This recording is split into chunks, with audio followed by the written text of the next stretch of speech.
اللہ احسان کرنے والوں کو دوست رکھتا ہے۔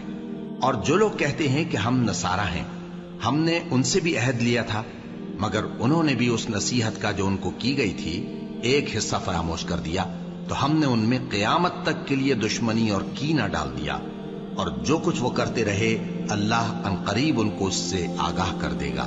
اے اہل کتاب، تمہارے پاس ہمارے پیغمبر آخر الزماں آ گئے ہیں کہ جو کچھ تم کتاب الہی میں سے چھپاتے تھے وہ اس میں سے بہت کچھ تمہیں کھول کھول کر بتا دیتی ہیں اور تمہارے بہت سے قصور معاف کر دیتی ہیں۔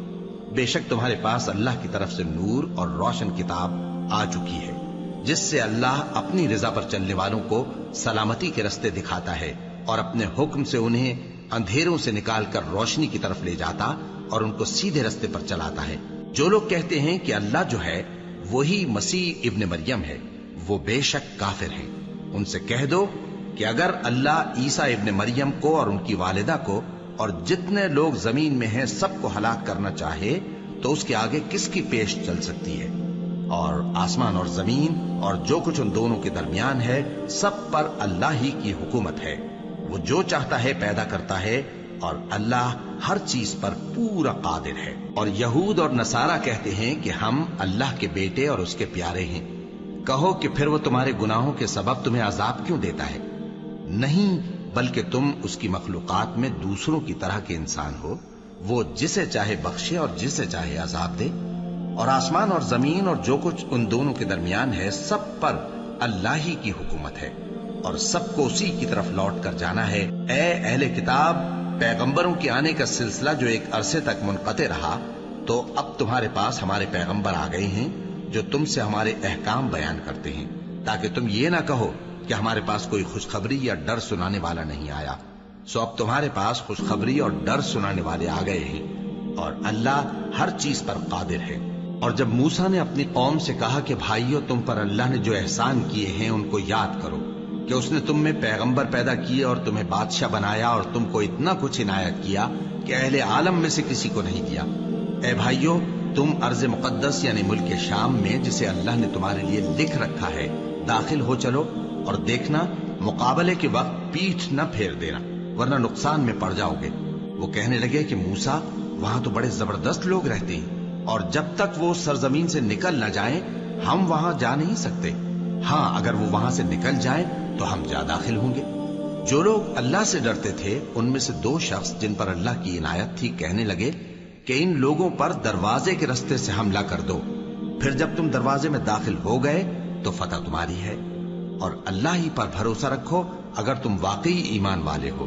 وہ بولے کہ موسیٰ، جب تک وہ لوگ وہاں ہیں ہم کبھی وہاں نہیں جانے کے، اگر لڑنا ہی ضرور ہے تو تم اور تمہارا رب دونوں جاؤ اور لڑو، ہم تو یہیں بیٹھے رہیں گے۔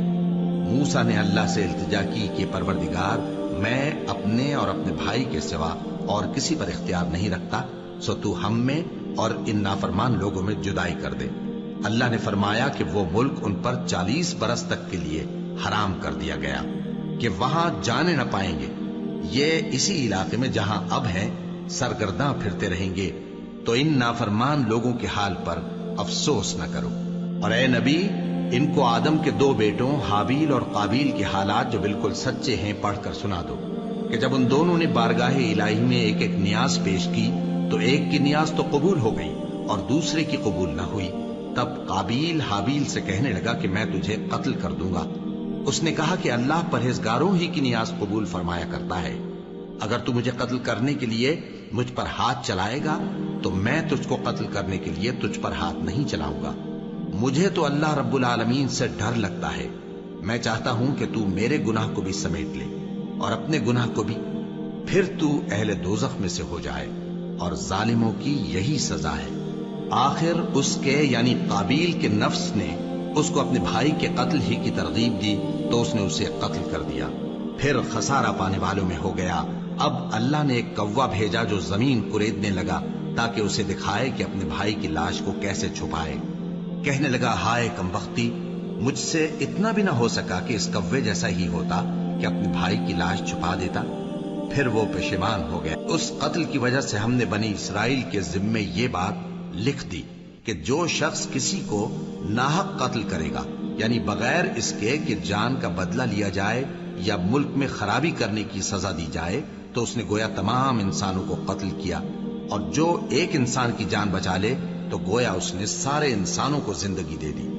اور ان لوگوں کے پاس ہمارے پیغمبر روشن دلیلیں لا چکے، پھر اس کے بعد بھی ان میں بہت سے لوگ ملک میں زیادتیاں کرنے والے ہیں۔ جو لوگ اللہ اور اس کے رسول سے لڑائی کریں اور ملک میں فساد کرنے کو دوڑتے پھریں، ان کی یہی سزا ہے کہ بری طرح قتل کر دیے جائیں یا سولی چڑھا دیے جائیں، یا ان کے ایک ایک طرف کے ہاتھ اور ایک ایک طرف کے پاؤں کاٹ دیے جائیں، یا ملک سے غائب کر دیے جائیں۔ یہ تو دنیا میں ان کی رسوائی ہے، اور آخرت میں ان کے لیے بڑا بھاری عذاب تیار ہے۔